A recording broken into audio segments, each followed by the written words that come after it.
सांगायचं तर महिला राज तर आलेलाच आहे. महापौरच या ठिकाणी आदरणीय देवाभाऊंनी या ठिकाणी माझं नामांकन झाल्यानंतर महापौरपदी मला बसवल्यावर आणि त्याच्यानंतर इतरही ज्या आपल्या सगळ्या कमिट्या आहेत त्यांच्याही चेअरमॅनपदी बऱ्यापैकी महिला आल्यानंतर महिला राज तर त्या खऱ्या अर्थाने आलेल्याच आहे. आणि आता जर अश्विनी भिडे यांचं नाव मी कालपासून ऐकतेय, फक्त मी नाव ऐकू नये, अजून ते पूर्ण माहिती मला घ्यायची आहे, तर त्याही आल्यात तर खऱ्या अर्थाने महिला राज हा महानगरपालिकेत आलेलाच आहे आणि बहिणींना न्याय मिळालेला आहे.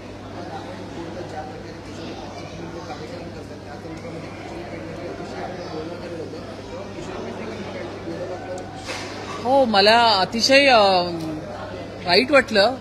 काल मला त्यांचा फोन आला आणि मला सांगितलं की तुम्ही ज्या आता जो महापौर पुरस्कार मी या ठिकाणी पेगविन हॉलला आलेले आहे आणि आपल्या नेहमीच्या नियमाप्रमाणे आपण वर्षातून एकदा महापौर पुरस्कार घेतो. समाजामध्ये असलेल्या काम करणाऱ्या, सामाजिक क्षेत्रामध्ये काम करणाऱ्या सर्व महिलांचा या ठिकाणी सन्मान होतो आणि या ठिकाणी आदर त्यांचा केला जातो, सन्मानपत्र दिलं जातं, सन्मान चिन्हही त्यांना दिलं जातं. आणि इतका चांगला पुरस्कार आपण ह्यासाठी घेतो कारण आपण महिलांना प्रोत्साहन देतो आणि त्यांच्या कामाची दखल या ठिकाणी घेतली जाते. आणि हे इतकं सुंदर काम महिलांचं चालू असताना, त्यांची पूर्ण नावं घेत असताना काल ताईंनी सांगितलं की तुम्ही काय लिस्ट घेतली, बोगस महिलांची घेतली. बोगस हा शब्द किशोरीताई पेडणेकर, विरोधी पक्षनेता उद्धव बाळासाहेब ठाकरे यांच्या पक्षाच्या विरोधी पक्षनेत्या किशोरीताई पेडणेकर यांच्या तोंडातून बोगस हा शब्द महिलांसाठी त्यांनी जो वापरला तो अतिशय वेदनादायक आहे. अशा पद्धतीने भाषा एका महिलेसाठी वापरू नये. या ठिकाणी आपण ह्या सगळ्या महिलांचा सन्मान करायला आलेलो आहे. चळवळीतल्या आहेत, सामाजिक क्षेत्रामध्ये आहे, प्रत्येक ठिकाणी जाऊन त्या महिलांनी काम केलेल्या महिला आहेत. आणि मी त्यांना सांगितलं की ताई, तुम्ही हा जो शब्द बोललाय तो शब्द तुम्ही मागे घ्या. महापौर म्हणून मला ऐकतानाही तो शब्द अजिबात या ठिकाणी आवडलेला नाहीये. ज्यावेळी किशोरीताईंच्या लक्षात आलं की त्यांनी काय शब्द वापरलाय त्यावेळी लगेच त्यांनी तो जो फोन आहे तो नगरसेवक रमाकांत रहाटे त्यांच्या हातात दिला आणि मग रमाकांत रहाटेंनी असं मग स्टेटमेंट केलं की नाही, आम्हाला असं म्हणायचं होतं की तुम्ही या सगळ्या महिला आम्हाला कसं कळवलं नाही. तर मी सांगितलं हे 6 तारखेचं पत्र आहे, 6 मार्च माझं पत्र आहे, सगळ्या नगरसेवकांना गेलेलं आहे आणि मी या ठिकाणी सांगितलेलं आहे की जागतिक महिला दिवस हा जागतिक स्तरावर दरवर्षी 8 मार्च रोजी आपण महिलांना सामाजिक, आर्थिक, सांस्कृतिक आणि राजकीय कामगिरीचा उत्सव साजरा करण्यासाठी आपण हा कार्यक्रम घेतो. तुम्ही तुमच्या विभागामध्ये असलेल्या महिलांची नावं द्या. हे रितसर पत्र मी 6 मार्चला सगळ्याच नगरसेवकांना पाठवलंय. बऱ्यापैकी सगळ्या नगरसेवकांनी त्यांची पत्रही मला दिली, ती सगळी पत्र समाविष्ट केलेली आहेत. परंतु अशा पद्धतीने इतका चांगला कार्यक्रम या ठिकाणी सुरू असताना त्याच्यामध्ये खडा घालण्याचं कसं काम आहे ते या उद्धव बाळासाहेब ठाकरे गटाच्या सर्व लोकांनी सुरू करायचं काम केलेलं आहे आणि आता हे तुमच्या समोर आहे. किशोरी पेडणेकर असं म्हणताय की काल महापौर दालनात बऱ्यापैकी मानात्मक नाट्य रंगलं, तुम्ही त्यांना विषयाची कल्पना न देता त्यांची बैठक बोलली, मात्र त्यावेळी गटनेत्यांशी संवाद न साधता तुम्ही शिवसेनेच्या पदाधिकारी शिवसेनेच्या नेत्यांशी संवाद साधला, अपमान केला असं साफ चुकीचे आहे. किशोरीताई, मला आता असं वाटतं किशोरीताईंनी खरोखर प्रत्येक स्टेटमेंट देताना अगदी विचार करून द्यावं. ह्या ठिकाणी असा काही अपमान त्यांचा माझ्या दालनामध्ये झालेला नाहीये. उलट मी या ठिकाणी महिलांचा सन्मान काय असतो आणि मी स्वतः या चळवळीतून आणि महिलांच्या सगळ्या कार्यातून इथे आलेली आहे. किशोरीताईंना आम्ही एवढंच सांगितलं, अमय गोलेंनी एक महत्वाचा विषय महायुतीचा इथे करायचा आहे, तुम्ही फक्त अँटी चेंबरमध्ये बसा. अँटी चेंबर हे महापौरांच्या दालनाचा बाहेरचा तर पार्ट नाहीये ना. अँटी चेंबर हे उलट आपण विशेष व्यक्तींना त्या ठिकाणी बसायला देतो, सांगतो की तुम्ही वेटिंग रूममध्ये तिथे अँटी चेंबरमध्ये बसा. किशोरीताई उभ्या राहिल्यात, बोलल्यात सुद्धा की ठीक आहे तुमचं होऊ दे, मी येते असं बोलून त्या आतही गेल्यात अँटी चेंबरमध्ये. त्यांच्याबरोबर अमरीन म्हणून समाजवादीच्या नगरसेविका पण आतमध्ये गेल्यात. 10 मिनिटांनी असं काय झालं माहित नाही, त्या आल्यात बाहेर आणि त्या सरळ बाहेर निघून गेल्या. त्यावेळी मी त्यांना थांबवलं, ताई थांबा, आपल्याला विषय घ्यायचेत. पण किशोरीताई तिकडून तडातडा बाहेर निघून गेल्यात.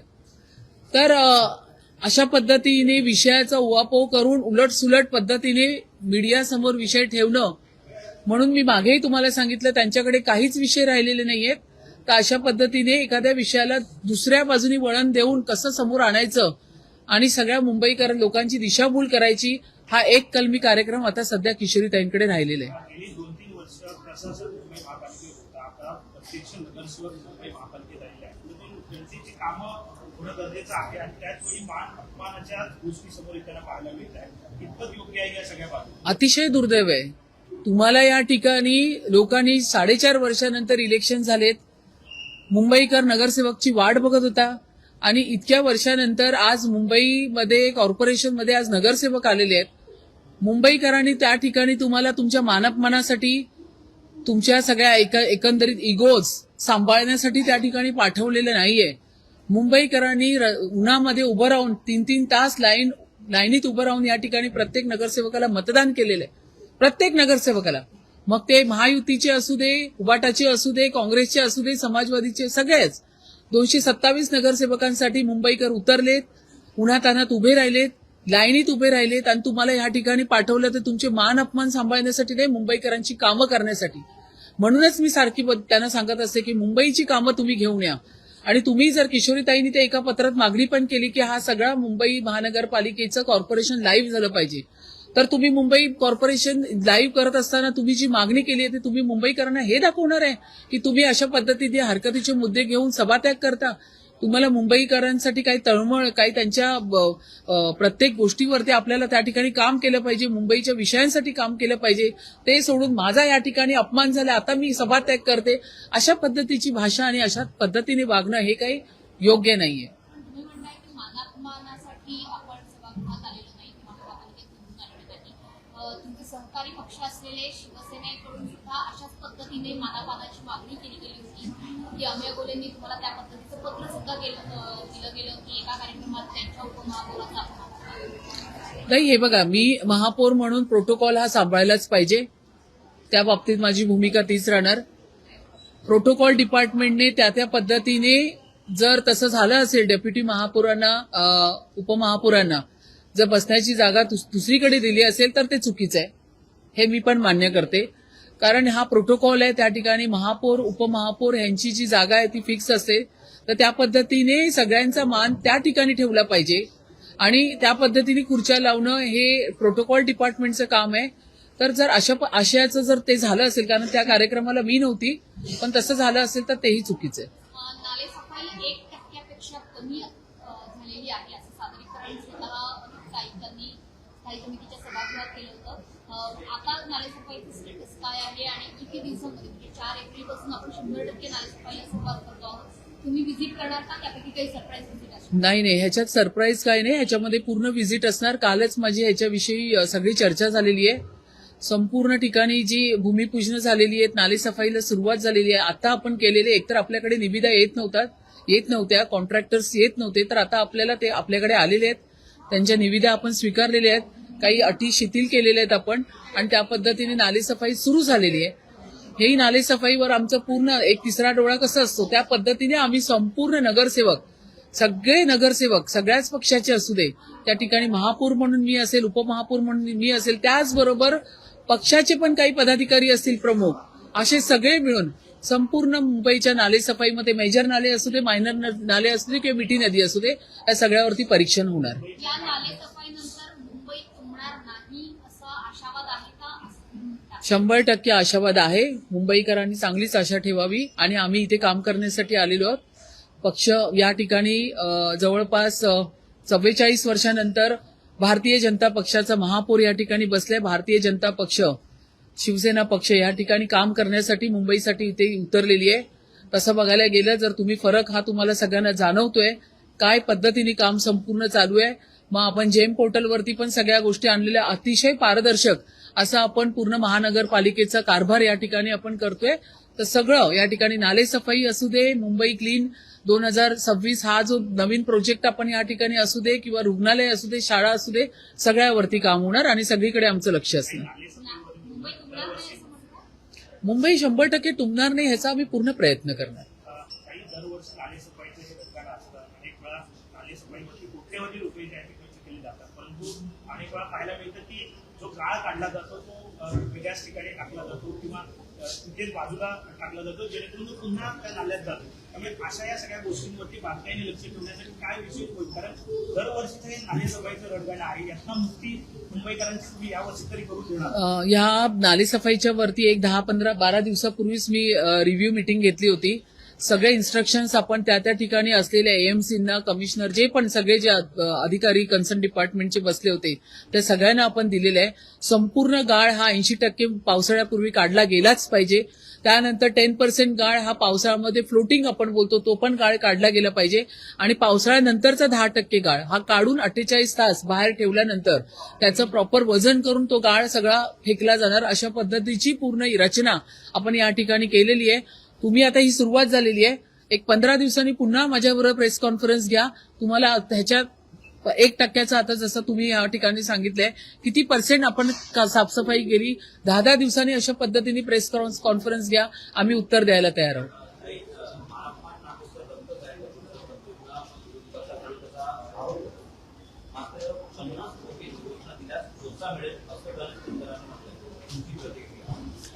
बरोबर त्यांनी दिली आहे प्रतिक्रिया. 50 खोकेवाल्यांना ठोसेच मिळणार या ठिकाणी. बघा, हे तुम्ही बघताय की 25 वर्ष त्यांची सत्ता होती. 25 वर्षाच्या सत्तेमध्ये काय झालं मुंबईचं ते सगळ्यांनाच माहितीये, पूर्ण मुंबईकरांनाच माहितीये. काय रस्त्याची कामं झाली, काय नाले साफसफाई झाली. तर आता त्यांना त्या पद्धतीने त्यांची कामं होत नाहीयेत. त्यांची आता विरोधी पक्ष, एक तर त्यांची मानसिकता अजूनही तयार झालेली नाही की ते विरोधी गटामध्ये जाऊन बसलेत, विरोधी बेंचवर बसलेत. त्या मानसिकतेमधूनच ते अजून बाहेर आलेले नाहीयेत. तर अशा पद्धतीचे उहापोह प्रत्येक चांगल्या आमच्या विषयांवरती करत असतात.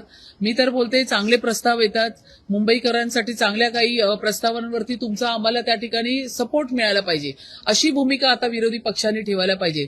पण ते त्यांना पचवायला जरा जड जाईल, वेळ लागेल, पण सगळं होणार व्यवस्थित. तुम्ही ठोसे दिले तर आम्ही काही गप्प बसणार नाही, मी काही तिथे केळी तोडायला आलेलो नाही, अशा पद्धतीने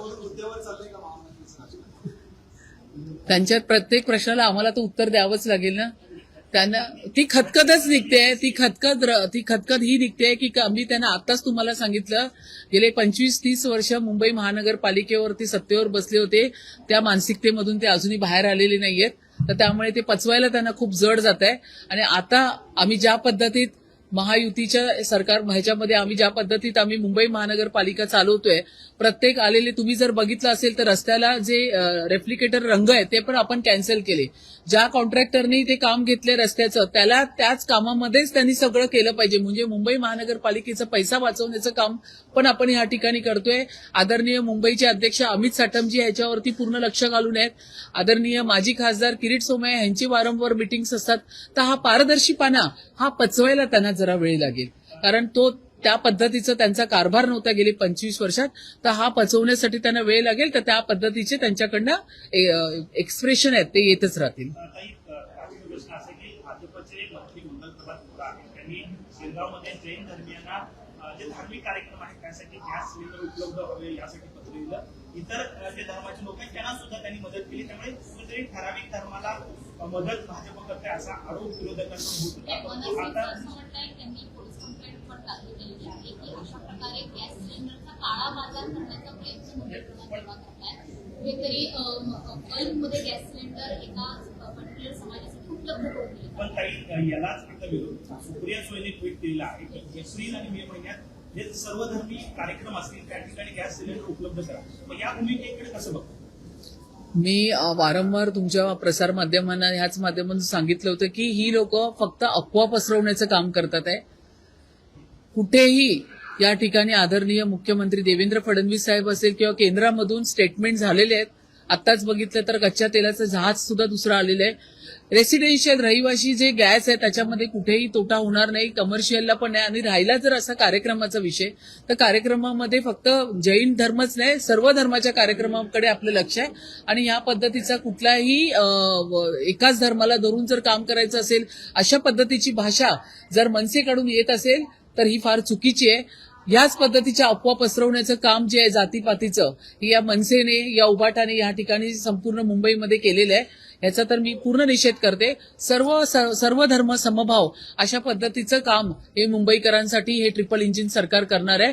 तर फक्त जैन धर्मियांचाच कार्यक्रम आहे, कुठल्याही धर्माचा कार्यक्रम असेल त्यांना सगळी व्यवस्था त्या ठिकाणी पुरवली जाणार. हनुमान जयंती येते त्यासाठी सुद्धा आम्ही प्रयत्न करत आहोत. आता आम्ही साई दिंड्यांना देखील अशा प्रकारे गॅस पुरवठा केलेला होता. मात्र हिंदू धर्माला अशा प्रकारे गॅस पुरवठा केलं प्रशिक्षण उपस्थित केलं जातं. ईदच्या वेळी असा कुठलाही प्रश्न कोणी विचारला नाही रमजानच्या महिन्यामध्ये. आता सुप्रिया सुळेंनी देखील लोडांची झुरी ओढलेली आहे. त्यांचं म्हणणं आहे की एकमेकांमध्ये धार्मिक कार्यक्रम कुठे प्रमाणात आहे, त्यामुळे या ठिकाणी गॅस पुरवठा करण्यात आला. अशा कार्यक्रमामध्ये गॅस नाही नसते, त्यांना स्पेशल पुरवठा करावा लागतो. मात्र आता महाविकास आघाडीत खूप पडते का सुप्रिया सुळे वेगळी भूमिका घेत त्यांच्या लोडांशी सहमत आहेत आणि दुसरीकडे ठाकरे गट मात्र विरोध. आता कालच्या पण सभागृहामध्ये अचानक बोलताना किशोरीताईंनी काय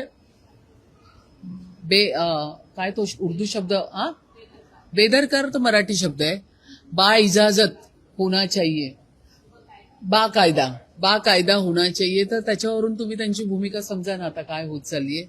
आता त्यांच्या तोंडातून आता बाकायदा अजून ह्याच्याही पेक्षा वेगळे वेगळे काय काय शब्द ऐकायला मिळणार. असू दे, ती त्यांची इच्छा आहे, पण त्याच्यावरून मुंबईकरांनी बोध घ्यावा की बाकायदा.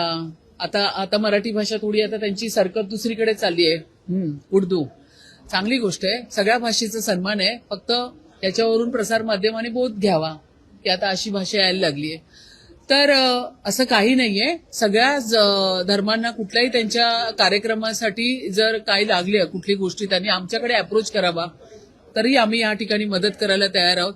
आणि हिंदू संस्कृतीला आपण जपणारच आहोत.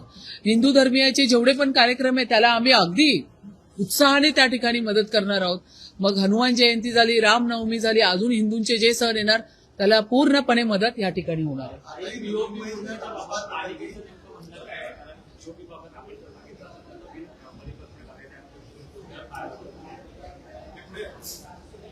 ते पीओपीच्या मूर्तींच्या बाबतीत लक्षात घ्या, संपूर्ण जो लढा आहे तो या ठिकाणी आपल्या महाराष्ट्र राज्याचे आदरणीय मुख्यमंत्री देवेंद्र फडणवीस साहेब आणि आपले माहिती तंत्रज्ञान मंत्री कॅबिनेट मिनिस्टर आदरणीय आशिष शेलारजी यांनी पूर्ण लढा केलेला आहे या संपूर्ण पीओपीच्या बाबतीत. आणि आपली कुठल्या आपल्या दुसरी आपण वापरतो शाडूचा गणपती, तर त्यासाठी संपूर्ण लढा जो केलेला आहे. आणि दुसरी गोष्ट, सगळं महाराष्ट्र राज्य सरकार आणि आदरणीय हायकोर्ट ह्याच्यावरती पूर्ण लक्ष ठेवून आहे. तर हा संपूर्ण विषय जो राज्य शासनाचा आणि सन्माननीय हायकोर्टाचा आहे त्याच्यावरती संपूर्ण कामकाज या आशिषजी यांच्या माध्यमातून चालू आहे. तर या सगळ्या गोष्टी सकारात्मक, पीओपीचे गणपती असतील किंवा शाडूचे गणपती असतील, यांना अभिप्रेत असलेली महानगरपालिका या ठिकाणी संपूर्ण निर्णय घेणार.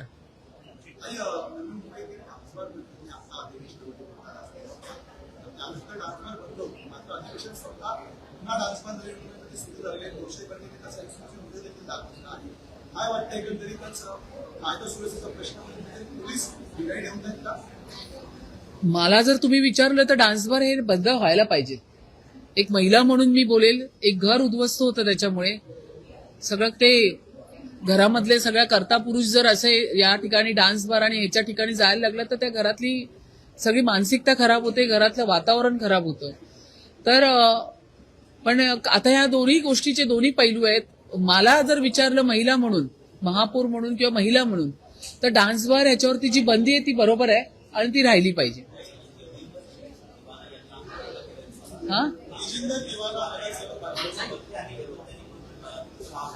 हो हो हो, मी खूप त्यांना अप्रिशिएट करते या ठिकाणी. त्यांनी खूप चांगलं केलेलं आहे. महापौर निधीला त्यांनी 5 वर्षासाठी संपूर्ण त्यांना जो मिळणारा सन्मान निधी आहे नगरसेवकचा 25,000, तो पूर्ण 5 वर्षासाठी तेजिंदर तिवाना यांनी पूर्ण महापौर वैद्यकीय निधीला दिलेला आहे.